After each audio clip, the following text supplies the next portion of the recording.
أكلت خروف كامل لوحدها في أقل من نص ساعة، وأكلت كيلو شوكولاتة في دقيقتين، و10 وجبات البيك ما تكفيهاش، وبتعمل دايت وبتحافظ على رشاقتها. والستريبس أكتر أكلة تعبتها ووقفت تحديات. حكاية التيك توكر والفود بلوجر رنا مطر، إزاي اتشهرت وإزاي بتاكل كل الأكل ده ووزنها معداش ال50 كيلو، وإزاي كانت هتسيب السوشيال ميديا، وإيه الوجبة اللي كانت سبب اعتزالها. كواليس كتير هنعرفها مع بعض في الفيديو ده.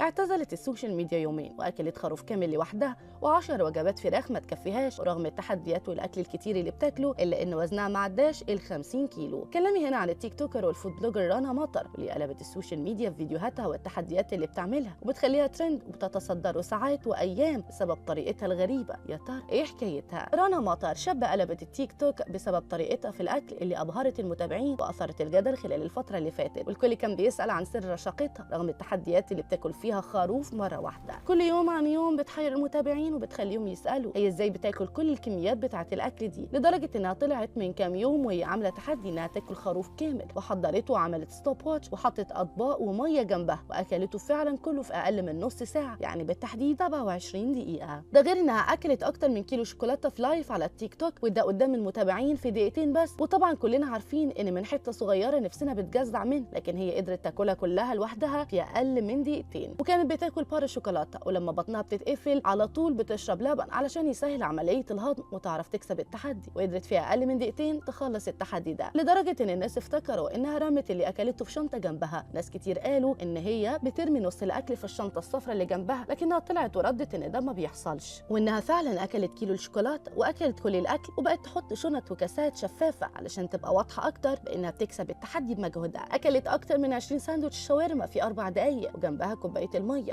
وكانت بتاكل كام ساندوتش وتشرب ميه عاديه مش ساقعه يعني ولا دافيه، وده اللي بيساعدها انها تعرف تهضم بشكل اسرع وما تشبعش بسرعه. والاغرب من كده انها اكلت وجبه زي الكريب كده بس تاكوس، واكلت منها كتير اكتر يعني من 40 ساندوتش في دقيقه واحده، وده يعتبر رقم قياسي وخيالي. وده غير ان 10 وجبات البيك ما تكفيهاش وبتاكلهم في وقت قياسي. وقالت كمان ان اكتر اكله تعبتها وخلتها كانت هتعتزل السوشيال ميديا بسببها، لانها قفلت بطنها خالص وتعبتها وخلتها ما تاكلش تاني غير اكلات تريح بطنها شويه. وفعلا وقفت يومين، ومن ساعتها الناس افتكروا ان حصل لها حاجه، بس هي طلعت بعدها وقالت انها تعبت شويه من حقها تريح من الاكل والتحديات. اما اكتر حاجه هتخليك تستغربها هي انها رغم كميات الاكل دي الا انها رشيقه. ولما اتسالت هل بتتبع نظام اكل جديد، ردت وقالت انها بتعمل نظام لنفسها في الاكل علشان صحتها وجسمها وعلشان ما تتخنش. طبعا هنا الناس استغربت ازاي، فهي اكدت كلامها وقالت ان وزنها 46 كيلو وما بتعديش ال55 كيلو، بتحب نظام الدايت والهيلثي رغم التحديات اللي بتعملها. اكتر حاجه هتستغربها ان رنا كانت تخينه جدا وكان وزنها وصل لاكتر من 100 كيلو، بس قدرت تخس لحد ما وصل ل 46 كيلو، ومن ساعتها وهي بتعمل تحديات ومش بتتخن خالص. وده اللي خلى ناس كتير تتجنن بان رغم كل الاكل ده وجسمها مش بيتخن. وقالت السر